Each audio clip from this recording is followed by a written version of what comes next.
So hello guys. तो आज हम लोग कंप्लीट करने जाने हैं 3 टॉपिक्स पॉलिटी के।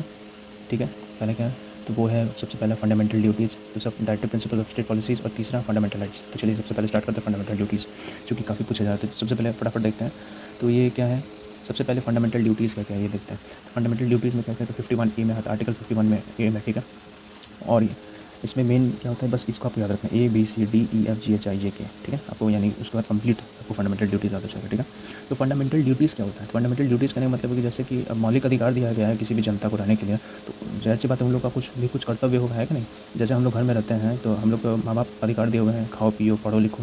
उसी तरह हम लोग का बाल बच्चा का भी कुछ कर्तव्य होता है कि माँ बाप को तंग नहीं करना, माँ बाप का बात सुनना, माँ बाप का सेवा करना है, जो माँ बाप का मतलब आदर करना, उनको रिस्पेक्ट देना। तो ये सब चीज़ फंडामेंटल ड्यूटीज़ हैं हम लोग।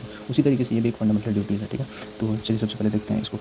तो ए फॉर अबाइड यानी कि respect flag anthem and constitution, मतलब कि ए फॉर अबाइड मतलब कि जितने हमारे फ्लैग जो नेशनल एंथम है और संविधान है उसका आदर करना। दूसरा, बापू भगत बोस बीबी, respect for national struggle freedom, मतलब जिन्होंने जो स्ट्रगल किया, जो जिन्होंने देश की आज़ादी दिलाने के लिए स्ट्रगल किया, उन सबका रिस्पेक्ट करना। ठीक है, सी से consolidation, protect sovereignty unity and integrity. 3 चीज़ जो है, सोवरेंटी यूनिटी और इंटीग्रिटी, इन चीज़ को हम लोग को प्रोटेक्ट करना है। ठीक है, तीसरा कहता है उसका डी, डिफेंड कंट्री, अपने देश को बचाना, मतलब आपात आने पर अपने देश के लिए लड़ना भी पड़ेगा हम लोग को। इसी को कहते हैं देशभक्ति। Equality, equality means brotherhood minorities and women dignity, मतलब कि भाईचारा होना चाहिए, माइनॉरिटीज़ को समान रखना है। ठीक है, और वुमेन डिग्निटी, किसी भी स्त्री का इज़्ज़त करना है। तो ये चीज़ें। फोर्ट्स मतलब प्रिजर्व कल्चरल हेरिटेजेस, मतलब जितने भी कल्चरल हेरिटेजेस हैं, है ना, उन सबको हम लोग को प्रिजर्व करना, उनका संरक्षण करना। उसके बाद ग्रीन, प्रोटेक्ट इन्वायरमेंट, अपने अपने वातावरण को उसका संरक्षण करना। ठीक है, तो humanism develop humanism and scientific temper, मतलब कि हम लोग को मानवता को बचा कर रखना है, और साइंटिफिक टेम्पर मतलब कि वैज्ञानिक सोच जो है उसको बढ़ावा देना है। ठीक है, इंडियन प्रॉपर्टी सेफगार्ड, मतलब कि भारत की जितने भी संपत्ति है उनका हम लोग को संरक्षण करना है, ये भी हमारी जिम्मेवारी है। Jack of all trade, strive for excellence in fields, और हम लोग को हमेशा अपने फील्ड में या किसी भी फील्ड में हम हर नागरिक को मतलब हमेशा ट्राई करते रहना चाहिए कि हम लोग को बेस्ट देना है, ताकि हमारा देश का नाम रोशन हो। और किड्स 6 से 14 साल must send to the school. ठीक है, और 6 से 14 साल के बच्चों को अनिवार्य है स्कूल भेजना। ठीक है, 86 अमेंडमेंट एक्ट 2002 के तहत इसको जोड़ा गया था। सो ये थे हमारे टोटल, आई होप आपको याद भी हो गया होगा, इतना सिंपल था। ठीक है, और इससे भर भर के क्वेश्चन पूछा जाता था। सो ये तो फंडामेंटल ड्यूटीज़। अब हम लोग चलते हैं directive principle of state policy, DPS की। सो ये है भाई पार्ट 4 में हम लोग का ना, और 36 से 51 तक ये। तो सबसे पहले देखते हैं जो इंपॉर्टेंट DPSP के आर्टिकल्स है उसको देखते हैं। ठीक है, तो 36 में क्या दिया, डेफिनेशन दिया गया। ठीक है, 38 में क्या गया, people welfare political social economical, 3 चीज़ से पॉलिटिकली सोशली और इकोनॉमिकली पीपल का मतलब लोगों का उद्धार होना चाहिए। अब DPSP क्यों बनाया गया, जिस तरीके से फंडामेंटल ड्यूटीज़ हमारा कर्तव्य है, उसी तरीके से DPSP मतलब सरकार के कुछ कर्तव्य हैं, जो कि एक मतलब नागरिक को, देश की जनता को क्या देना है। ठीक है, डेफिनेशन है people welfare politically socially economically. ठीक है, 38 कहता है। 39 क्या कहता है, इक्वल वेजेस मेल फीमेल, मतलब हर मजदूर को, महिला पुरुष दोनों को बराबर की तनख्वाह मिलनी चाहिए। 39A, equal justice for free legal aid, मतलब कि इक्वल जस्टिस होना चाहिए, सबके साथ न्याय बराबर होना चाहिए। और फ्री लीगल एड मतलब कि सबके लिए फ्री लीगल एड होना चाहिए। ठीक है, article 40 panchayat in village, panchayat के बारे में आर्टिकल 40 काफ़ी पूछा जाता है। 41 वर्क एम्प्लॉयमेंट, उसके बाद 43 मिनिमम वेज रेट होना चाहिए ना, मिनिमम वेज रेट होना चाहिए। उसके 44 यूनिफॉर्म सिविल कोड, कितनी बार पूछा गया। फर्स्ट सबसे पहले यूनिफॉर्म सिविल कोड कहाँ लाया गया था, गोवा में। अब कहाँ पर है, उत्तराखंड। तो हम लोग को पता है, तो ये क्वेश्चन पूछ सकता है कि हमारे देश में यूनिफॉर्म सिविल कोड कहाँ कहाँ पर लागू है। तो 2 ही जगह पर है, पहला गोवा, दूसरा उत्तराखंड। ठीक है, उसके आर्टिकल 45, तो 6 ईयर्स की एजुकेशन, मतलब 6 साल के बच्चों को एजुकेशन देखना बिल्कुल अनिवार्य है। 46 हेल्पिंग SC और ST, मतलब SC और ST का मदद करना है। ठीक है, so article 48 animal husbandry agriculture and science, मतलब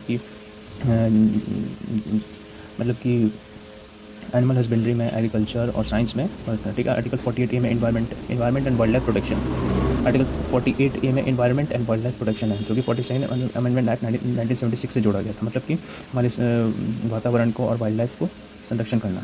आर्टिकल 49 प्रोटेक्शन ऑफ हेरिटेजेस, मतलब कि जितने भी हेरिटेज है उनका प्रोटेक्शन करना, 49 बताता है।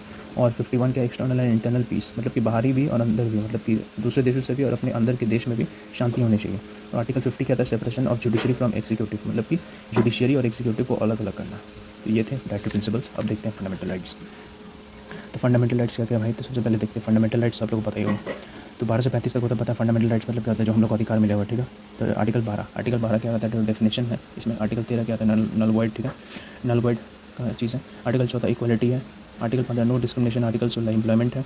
आर्टिकल 17 अनटचेबिलिटी है। ठीक है, आर्टिकल 18 टाइटल्स है। आर्टिकल 18 टाइटल्स है। मतलब कि एक्सेप्ट मिलिट्री के सिवा और किसी को टाइटल से नहीं जाना जाएगा, ठीक है। आर्टिकल 90 फ्रीडम किस चीज़ का है, तो स्पीच एंड एक्सप्रेशन, ठीक है, बोलने की अभिव्यक्ति की में फ्रीडम है। असेंबली मतलब हम लोग एकत्र हो सकते हैं, प्रोफेशन की है। Association, movement, settlement in any part of country, है ना, किसी भी देश के कोने में जाकर हम लोग रह सकते हैं। तो आर्टिकल 20 क्या है, तो प्रोटेक्शन के बारे में, किसका, तो सबसे प्रोटेक्शन। पहला एक्सपोज फैक्टर होता है, 3 टाइप होता है, दूसरा डबल चौपर्टी होता है और तीसरा सेल्फ इंक्रिमिनेशन होता है, ठीक है। तो ये डायरेक्ट पूछा जाता है, तो बस इसको याद रखें। आर्टिकल 21 तो life, privacy and personal liberty, मतलब कि लाइफ का प्राइवेसी और पर्सनल लिबर्टी जो होना चाहिए, आर्टिकल 21 का। आर्टिकल 21 ये क्या करता है, एजुकेशन 6 से 14 साल के बच्चों को मिलना चाहिए, 86 अमेंडमेंट एक्ट 2002 की तरह जोड़ा गया। आर्टिकल 22 प्रोटेक्शन फ्रॉम डिटेंशन, मतलब डिटेंशन से प्रोटेक्शन मिले। और आर्टिकल 23 क्या है, ह्यूमन ट्रैफिकिंग मतलब जो लोगों को बेचते हैं, है ना, लड़कियों को बेचना, उनका डील करना, तो उन सबको बैन करता है। आर्टिकल 24 चाइल्ड लेबर, बच्चों को हम लोग मजदूरी नहीं करवा सकते हैं, ठीक है। उसके बाद फिर आर्टिकल 25 रिलीजन, मतलब रिलीजन के बारे में। आर्टिकल 26 मैनेजिंग रिलीजन अफेयर, मतलब कि जितने भी रिलीजन से रिलेटेड अफेयर्स है उसको मैनेज कैसे करना है। Article 27 can't tax to promote religion, हम लोग किसी भी को भी टैक्स नहीं दे सकते हैं रिलीजन प्रमोट करने के लिए, ठीक है। आर्टिकल 28 में क्या है, ban of religious instruments in school, और रिलीजियस इंस्ट्रूमेंट्स इन स्कूल को बैन करना। Article 29 prohibit discrimination in education based on caste, अब कास्ट के बेसिस पर किसी को भेदभाव करना है ना, दो लोग हैं अलग अलग कास्ट के हैं, उन लोगों को भेदभाव नहीं करना है, खासकर जहाँ पर पढ़ाई शिक्षा मिलती है ना। और article 30 minority right of education choice, मतलब कि माइनॉरिटीज़ को भी राइट मिलेगा, हक मिलेगा कि वो लोग अपने एजुकेशन को चूज़ कर सकें और कहाँ पढ़ना है वो लोग डिसाइड कर सकें। आर्टिकल 31 जो था was part of original constitution, अब ये तो एक पार्ट था जो कि राइट टू प्रॉपर्टी के बारे में बोलता है, अब ये लीगल राइट हो गया जो कि आर्टिकल 300 में है ना। अब ये 28 बैन ऑफ रिलीजियस इंस्ट्रूमेंट, यहाँ पर वही चीज़ लिखा, 29 वही चीज़ है। अब यहाँ पर आर्टिकल 32 तो रिट्स के बारे में, तो यहाँ पर मैं छोटा सा बता दूंगा, इसके बारे में मैंने डिटेल बताया होगा। अगर आपने वीडियो नहीं देखा तो मैं आई बटन पे लगा दूंगा, जाकर जरूर देखिएगा, मैंने उसमें कंप्लीट रिट्स के बारे में बताया हुआ है कि क्या होता है।